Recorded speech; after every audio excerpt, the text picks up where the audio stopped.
So, I just thought I'd do this little impromptu video. I got an email asking for some help on creating this beautiful horse. So somebody is creating this as a commission piece, and they just wanted a little bit of help on the colours. So I know I've done a video showing how to create the colours for a bright bay, or the colours that I used for the bright bay, and I thought this would be a nice opportunity to look at some of maybe the darker colours. This has still got some quite bright colours in there, but you've also got some of those darker, more sort of definitely browny browns in there. So I thought I'd do a quick video and discuss which colours I would potentially use. Now, I was also asked what surface I would do this on, and I think my preference for this piece would probably be pastel matte. I'd probably either use white or dark grey. The reason I would use pastel matte over the drafting film is because it's a lovely photo, but it's quite small. So when you zoom in, it goes a little bit pixelated. So for me, the pastel matte is a little bit more forgiving. You know, you don't have to get all of your details in there really sharp. You can do sort of like a little bit more painterly, I guess.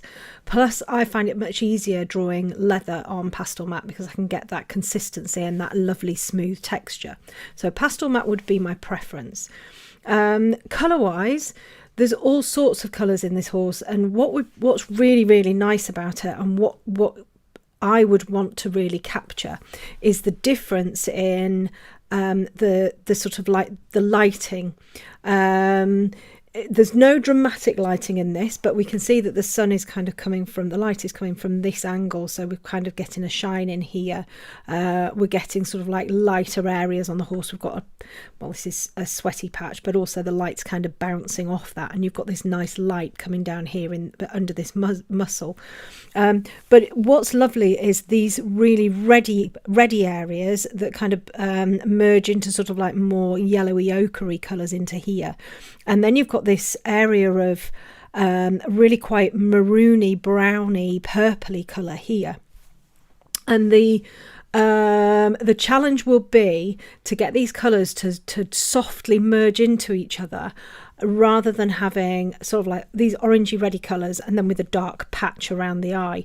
So it's getting those colours to gently fade out into those orangey colours. I would be choosing Polychromos range. I would definitely be choosing burnt ochre, burnt sienna, probably maybe something like a Venetian red, definitely Caput Morton violet, brown ochre, Bista, and something maybe like a nougat as well.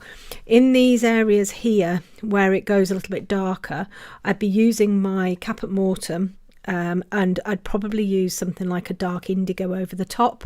The dark indigo, the dark blue over the top of the red, is going to give it that sort of burgundy look. You know, it's just going to kind of knock it back and just give it that feel.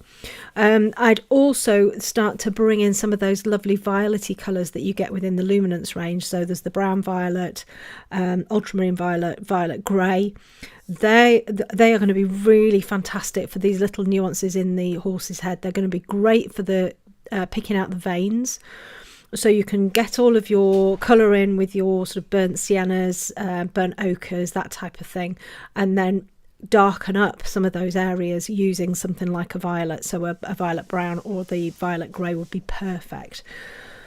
Don't forget to use the brown ochres and the bistas in with those reddy browns, because that's going to help kind of keep the piece more neutral rather than going too pink or too green.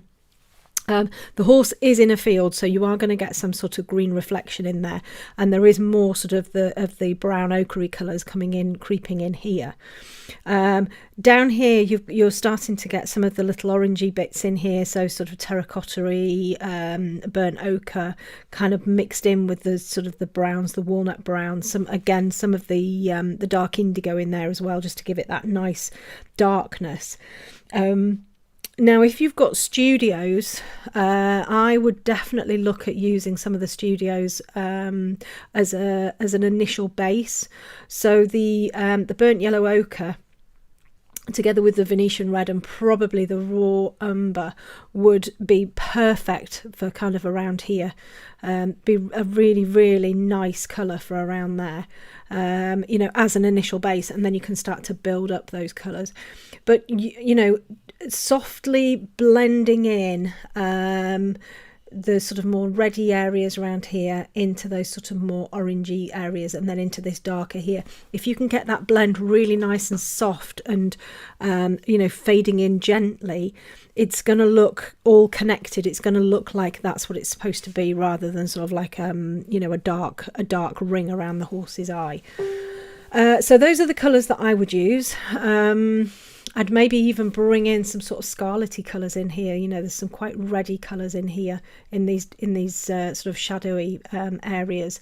You know, that's going to help to sort of bring a little bit more life into the piece as well.